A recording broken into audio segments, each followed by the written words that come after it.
coming off a big win here, man. Geno, 2 minutes. Let's start with him. We've been talking a lot about the defense, and we'll come back to them and the offensive line changes and all that. But how good is Geno Smith in these 2-minute situations? Yeah, he's shown some poise, and that's, you talk about 2 minute and you think about, okay, the operation and, your accuracy, your decision making, being smart. To me, it just comes down to poise. He doesn't look rattled. He looks very calm and comfortable to the point where you're going to give him a lane with his legs. He's going to take it, and he's going to be able to, just slow his heartbeat down, which I've seen. There's great quarterbacks that look great for 3.5 quarters, and there's quarterbacks who look terrible for 3.5 quarters. That last, you can judge them individually on that end game 2-minute situation. Some of the great quarterbacks aren't very good at it. Some of the average quarterbacks are amazing at it. Geno's just one of those guys. He's very comfortable in those spots. Yeah, and it's funny, DJ, because the thing I think the Seahawks have wanted to see more from Geno this year is poise and is keeping his cool in the heat of the moment, which he himself has admitted that sometimes he hasn't done. In the Buffalo game a couple weeks was an example, and I think there's a lot of examples that the Seahawks could point to internally where he hasn't done that. But it is interesting that in the heat of the moment with the game on the line, he seems to be able to do that. I wonder how much of that is also just belief, and we've heard from Geno enough and we've covered him enough to know that this is a very strong-willed, confident guy, and I'm wondering how much do you think that plays into it in those end-of-game situations? Yeah, I think it's hard to define, what is it? Is it age? Is it experience? Is it maturity? Is that the way he's just always been wired? I don't know. I don't know exactly the reason why in those late situations, but look, it's literally win or lose. I mean, it's right there on the cusp, and you have some control. Maybe there's something psychologically there about a guy who feels like maybe he hasn't had control in his career. You don't get to control where you go in the draft in a rough situation. You don't get to control whether or not the coach is going to let you play. And in that situation late in the game, it's just kind of maybe a little microcosm example of, hey, this is in my hands now. I control it. Nobody else can have anything to do about it. And the guy's delivered. It's an interesting spot because in some ways it gets harder, right? There's more pressure on it. Everybody's looking at you. You have to deliver. In other ways, it feels like it gets easier because the defense, for whatever reason, just doesn't seem to play the same way in the final few minutes of games. How big a change do you see when you watch these games in the final couple minutes with the defense? Well, you're going to get more simplified looks, some of which is just because the pace. You're going to be able to play fast. You're not going to get complex calls on the other side of the ball. You're going to get a little more generic look. And there's an obsession of not that one play. Like, if they're going to beat us, they're going to have to drive the ball. We're not going to let the ball sail over our heads. So it naturally kind of breeds a little more conservative play call as well as a little more conservative approach on the defensive side of the ball. Should they stop doing that? I think there's a very strong case. The thing is, there's this is the back of coaches' minds. I firmly believe this. In the back of their minds is, okay, there's different ways we can lose. If we lose and they slowly, push the ball down the field, the offense is going to get some credit for having a prolonged, sustained drive, and it's going to be a little bit minimized in terms of my culpability here in the issue. Now, they throw a 70-yard touchdown over your head because you're playing press coverage, all like a Greg Williams type defensive coordinator. The next day, that's a little different talking point, both written and I'll tell you what, man, radio. As a fan, as one of those media commentators, if you get beat on the first play of the drive on a 70-yard bomb and then you get a chance to get the ball back yourself, I'd have a lot less problem with that than letting the other team go all the way down the field and score with 10, 12 seconds left, and then you're out of luck. Like, I know that I get what you're saying. I do think NFL coaches always have the whole back of the mind thing in the front of their mind where it shouldn't be. Yeah. But I think they're blowing it. And I really, NFL quarterbacks are so freaking good at going down the field at the ends of games that at some point somebody has to make some sort of change to the way they're playing defense in those spots. Yeah, I think there are some that play a little more true to the way that they've called it earlier in the game, but that is very much the minority. That is just kind of the way that it's always been there. There's a book that maybe the three of us can get together and write on the psychology of coaching in terms of these types of things and how the media might impact that. We used to always complain about it in front offices about coaches who would play maybe the smarter veteran player over the more talented young player, because then if it doesn't go well, they can always say, well, he was where he was supposed to be. He wasn't good enough. Not a coaching problem. It's a player problem. Whereas you get a young athletic player out there and he busts a coverage or makes a mistake, it's like, hey, you got to coach this kid up. What are you doing? How do you let this happen? And then there's blame that falls there. That was always a source of frustration for personnel departments that I was in, and I'm sure it's been that way since the very beginning. We'll move past coaching, but I do have one other kind of coaching thought, and Brady and I were talking about this earlier, and that is listening to we spent some time yesterday listening to the radio in San Francisco, KNBR and 95.7 The Game. You guys are like me. I listen to Dodger Talk every time the podcast. You have to, right? So we went down and listened, and like, oh my gosh, fire Shanahan, and he's the worst, and he's blowing it, and they're toast, and I don't know whether all of that is true or not, and how much of that is exaggerated, but it was kind of dawning on me that Kyle Shanahan has to be, if he was an offensive coordinator, he'd be what, top 3 offensive coordinator in football? Is that fair to say? Oh, yeah, I think that, especially with track record, history, decade, yeah. Okay, so maybe number 1, but certainly top 3. I don't know whether he's a top 3, 5, or even 10 head coach with the head coaching skills in the NFL, but the value of that high a quality offensive coordinator seems to make it worth it to NFL teams to have him as a head coach. Is that kind of the way the league has gone? Yeah, I mean, look at what Ben Johnson's market's going to look like when we get into the offseason. And the thing on Ben Johnson, people said, well, I don't know, he doesn't really have a big presence. I don't know how he'd be as the point man. And then you get to the point where like, I don't even care about that stuff. Just bring that offense that you're calling with you wherever you go, and we can kind of delegate out some of the other duties of the head coach and deal with maybe some potential shortcomings. Does that work? I think when you have special, I think it's not something that's common, but I think there's a few people that transcend it with how good they are, X's and O's wise, that, yeah, I think it can work and has worked in the NFL, but you better be exceptional at it. DJ, I don't know if a right tackle has ever been talked about more on sports radio than Abe Lucas has been. Abe Lucas week? Yes, yeah. It is. Than Abe Lucas has been for the last, I don't know, 6-7 months. Certainly not in a positive way. I think we spent a lot of Jermaine Fetty time over the years, but none of it was very positive. Right, none of it in terms of like how much anticipation and when question there has been about when the Seahawks are finally going to get Abe Lucas back. They finally got him back. They also swapped out center with Connor Williams retiring and Olu Watimi in there. I'm just curious what you thought of how that new-look offensive line fared against the 49ers. Yeah, it was better. It was physical. And that's something we've talked about on here during our visits about the lack of push, the lack of movement at the point of attack. I thought there was more of that in this game. The interesting thing on the Lucas side of things, this is going to sound bad, but I think there might only be 6 to 8 good right tackles in the NFL out of 32 teams. Almost every team is having to hide and cover up and help their right tackle. It's just there's not enough guys to fill that spot.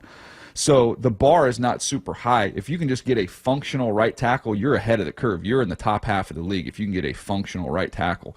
And I thought that, just having him back in the lineup, he easily cleared that hurdle. Could he be one of the 6 to 8?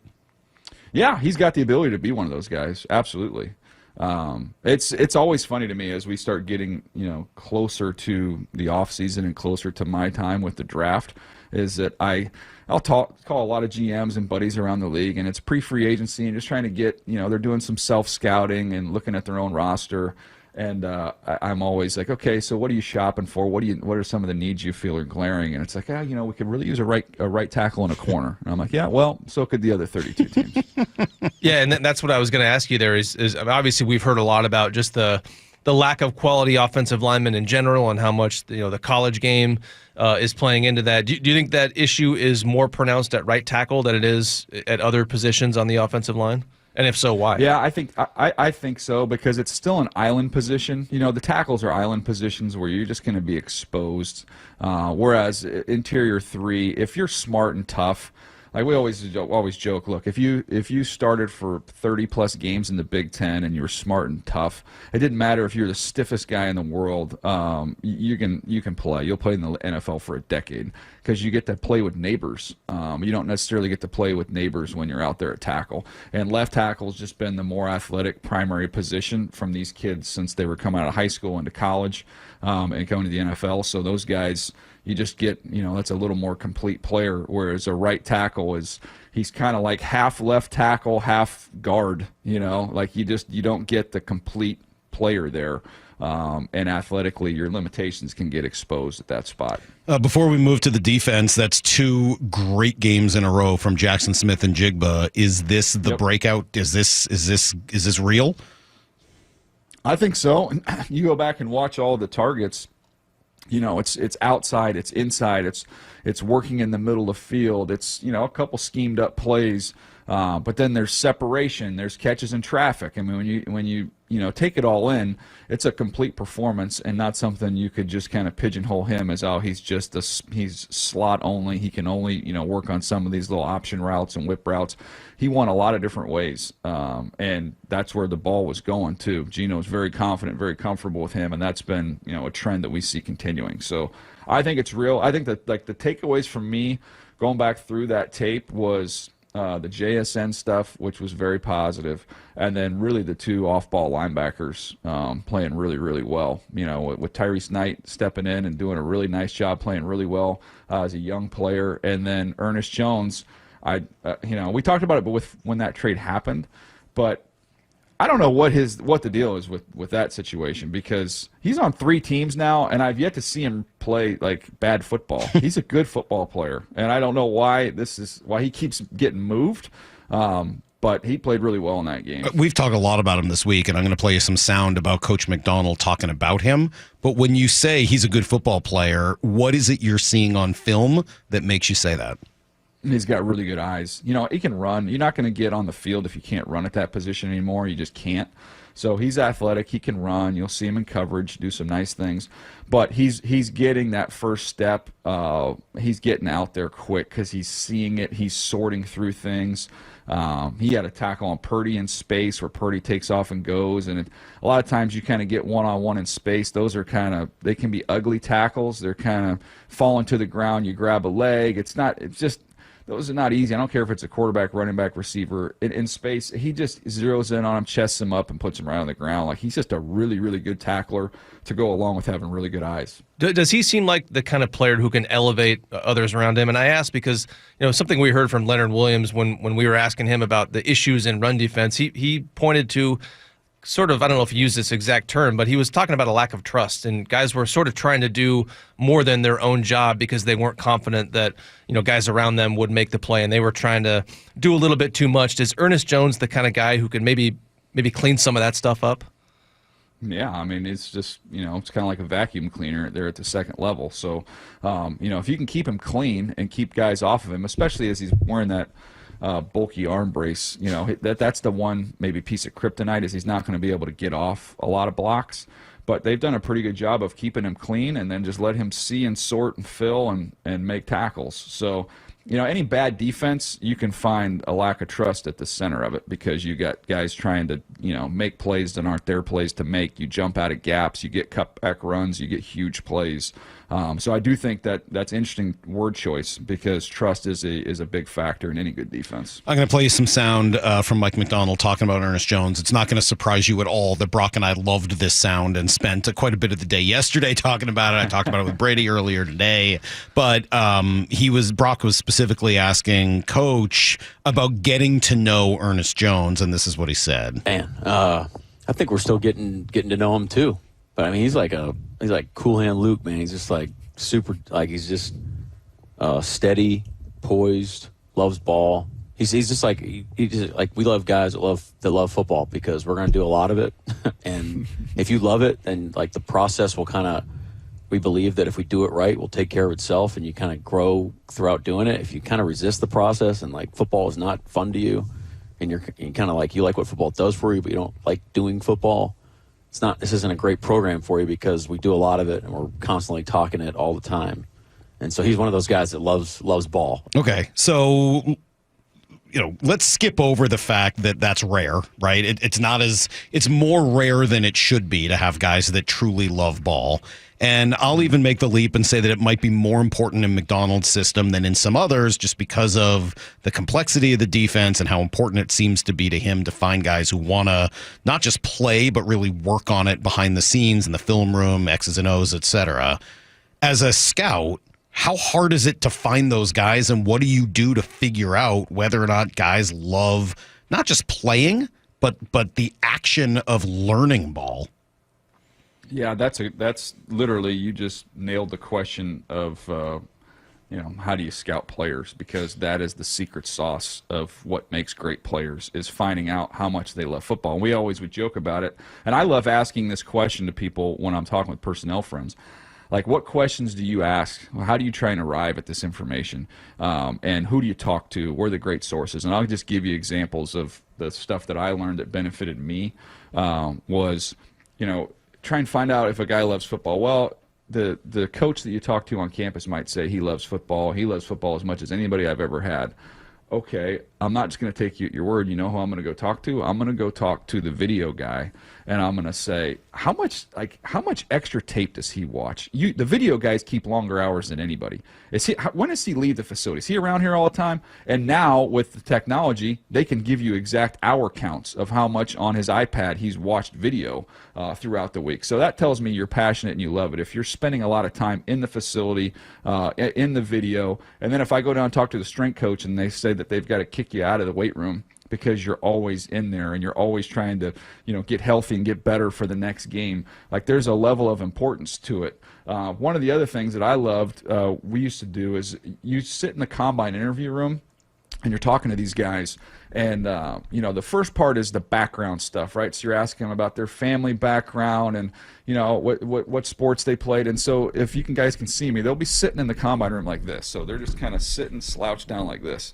And then we go, okay, all right, let's go through some video. We're going to go through some tape, and now we're going to talk football. And you see the guys who love football, they sit up in their chair, they get up in the front of their chair, they kind of, their knees twitching, they're kind of bouncing a little bit, and you're like, this guy legitimately loves this. Like, this is the fun stuff. Now we get to have some fun. And I see it with the Chargers. Derwin James is a great example of that. That's all he wants to talk about. That's all he cares about. He's got incredible energy at practice. Those guys are, they're the key to winning. I mean, you've got to have as many of those guys as you can find. How many do you need? Oh, I mean, ideally, I'd like to have one in every meeting room. At every single position, you want to have somebody that has that brings energy and that brings juice and is passionate about it and has a thirst to get better and learn. I don't think this is a football thing either. I think this is, across the board in any sport. You guys know I'm a Padre fan. Like, everybody's like, oh, the Padres have all this talent. Why didn't they win the year before? I'm like, well, I'll tell you what, they got Jackson Merrill came in there, who's got energy out the wazoo, who they said comes as the first one in the building every day and the last one to leave. He can't get enough of it. And that just kind of feeds. That's just kind of contagious. And maybe it's naive to even say this is just a sports thing. It's probably like that in any company as well. You got to have people that are enthusiastic and want to be doing what they're doing. Yeah, and it seems like Ernest Jones is one of those guys. I imagine that anytime a team makes a trade like that, gives up a fourth-round pick, that's a reflection of what they view as their alternatives in the upcoming draft. And if they're going to trade a draft pick for a guy, that's typically a sign that they don't think there's a whole lot of good players at that position coming up. I'm curious what you think of this upcoming draft for inside linebackers and how much that might have played into the Seahawks' decision with trading for Ernest Jones.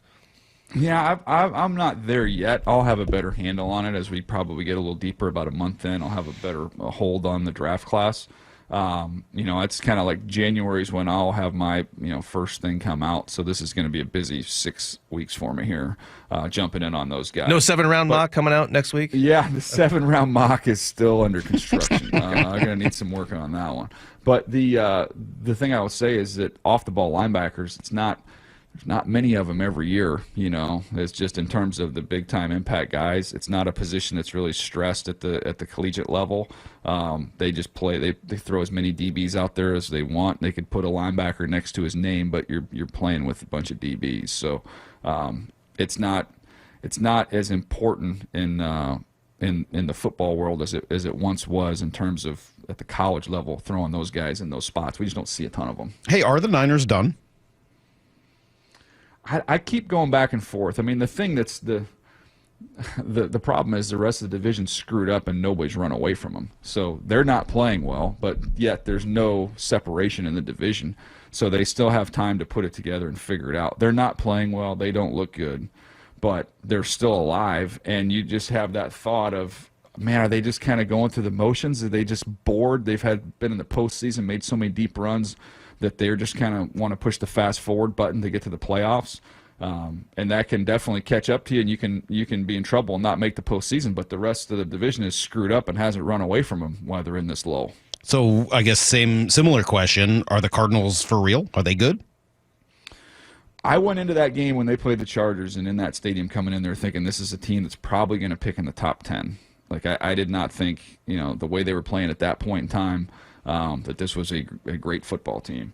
And they found something in that Charger game, and they've really hung on to it since, which has been Kyler Murray protecting the football. He does not turn it over. He's making plays with his legs and picking his spots, and he's been impactful in that way. And I'll give Rallis, their DC, a lot of credit. I'll give Gannon a lot of credit on the defensive side of the ball. I think they play above their talent level on defense. They play extremely hard. They have some guys that can run.